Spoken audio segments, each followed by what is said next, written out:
Horror and dread overcomes the NHL as the players refuse to wear the pride gear. And because of that, this is the first time that the NHL experienced that, and they're going to have to look into it.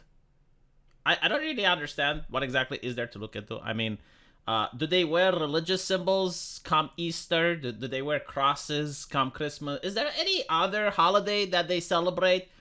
In response to an increasing number of players engaging in silent protest against the NHL Pride's Night, a new report claims that the league is re-evaluating the events, which may lead to them being cancelled. Not to mention that most of these events are literally pandering. I mean, 10 years ago, when gay marriage still wasn't a thing and there were more important and pressing rights to fight over, there were no rainbows. There was no celebration. But now I even saw Raytheon Missile Defense. Yes, like a self-defense contractor using the rainbow colors. When you see the JP Morgan Bank using rainbow colors as they are foreclosing on people, it would probably signify that this is a little bit to do with corporations rather than it is to do with homosexuals. So I'm just saying, you know, and this is what a lot of LGBT people are thinking as well. Currently, all of the teams in the NHL hold Pride Nights. However, some now do so without the theme jersey, as the events are planned by the individual teams and not the league. The league commissioner said in an interview with CTV News when asked that this is the first time we'd experienced this.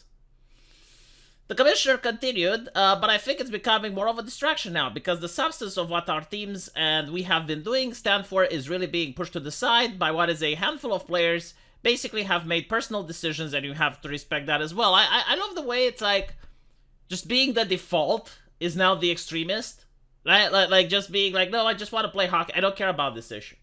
And it's true, you know, like, you don't have to care about certain social issues. Like, you can be neutral on something. It's like, I'm not against it, I'm not for it, I just don't want to wear it as a logo. You know, like, usually, if I don't want to wear the Coca-Cola logo, that doesn't mean that I hate Coca-Cola. Right? It's more like, how much is Coca-Cola paying me so I can wear their logo type of thing. Right? Does that make any sense? Like, usually, I thought that companies have to pay people in order to wear their brands. And if you don't wear a company brand, does that mean that you dislike that company?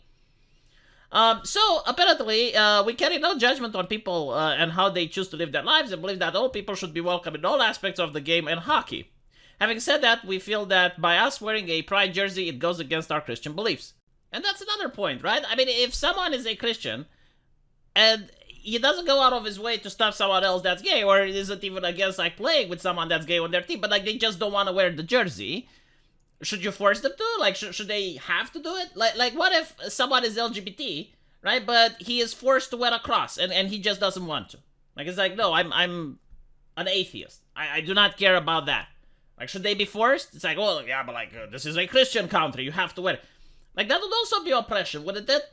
And it's not just Christians. Like, what if someone is a Muslim? It's the same thing. Or an Orthodox Jewish person. Like, all Abrahamic religions are not very open-minded and progressive. So, what do? Do you force them? Because it's very interesting, like, the same sport usually allows, not NHL, but usually sports, right? Like, they allow women to wear burqas, but at the same time, they don't force them to, right? Like, imagine if a sporting event would force all women to wear burqas. But anyway, right, let me know what you guys think, and as usual, I will see you in the comment section.